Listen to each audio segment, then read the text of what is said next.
Pengakuan jujur JK sebagai saksi sejarah Indonesia, bagaimana perjuangan dan keberhasilan Jokowi membuat Indonesia lolos dari jerat hutang 6.000 triliun warisan SBY dan Soeharto. Memang sedikit baik setelah ada teks amnesti, ada tebusan 93 triliun. Tapi hutang ini kan akumulasi selama puluhan tahun. Kalau perlu kebijakan perpu, ya perpu saya keluarkan. Kalau perlu perpres saya keluarkan.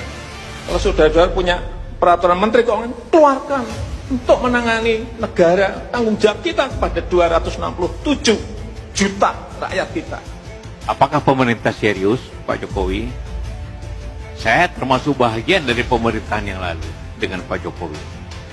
Saya tidak pernah melihat presiden yang seserius itu untuk melihat rakyatnya.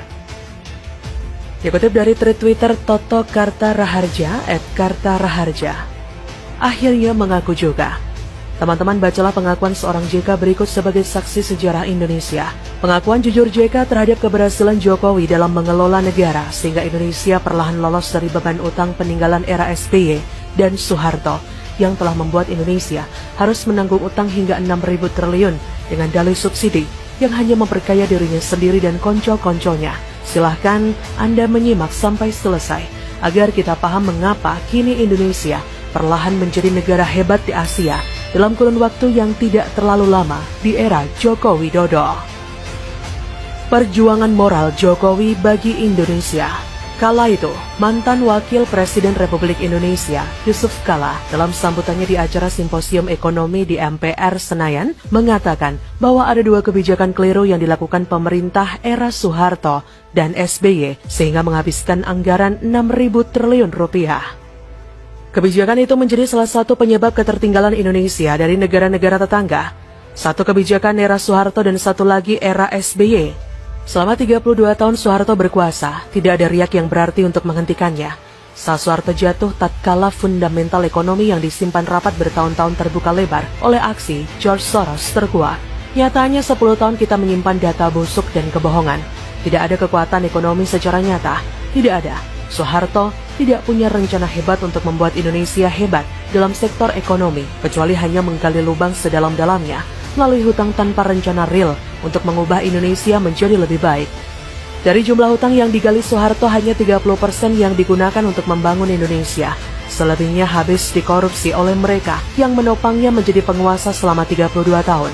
Akibat kebijakan yang diambilnya sebelum jatuh adalah menandatangani LOL dengan IMF sebagai blank check yang harus diselesaikan oleh rezim setelahnya. Beban masalah yang ditinggalkan Soeharto kalau dikurskan sekarang dan ditambah dengan bunga obligasi rekap mencapai 3.000 triliun rupiah.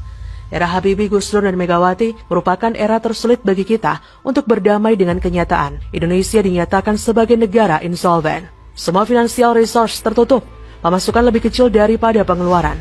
Kehidupan politik tidak jelas. 6 tahun proses transisi dari legislasi era Soeharto kepada era reformasi seakan waktu terpanjang dalam sejarah. Selama itu tidak ada pembangunan real, negara stuck. Namun, akhirnya Indonesia bisa keluar dari proses transisi itu dengan terpilihnya SBY sebagai presiden secara demokrasi langsung. Harapan dipagut dan masa depan disongsong dengan ceria. Tapi apa yang terjadi? Selama 10 tahun SBY berkuasa untuk mempertahankan kekuasaannya, dia membakar uang sebesar 3.000 triliun untuk subsidi. Periode 2004 hingga 2014, subsidi energi rata-rata memiliki porsi sebesar 21% dari APBN, mengalami porsi terbesar pada tahun 2008 yang mencapai 28%. Di dalam subsidi energi, alokasi subsidi BBM adalah yang terbesar dengan mencaplok 80% dari seluruh subsidi energi dan menciptakan mega skandal dengan korupsi tak terbilang jumlahnya. Andaikan uang sebanyak itu SBY gunakan untuk membangun jalan tol, maka kita sudah punya jalan tol Trans Sumatera dan Trans Jawa, juga kereta cepat Jakarta-Surabaya, dan puluhan kawasan industri berskala internasional.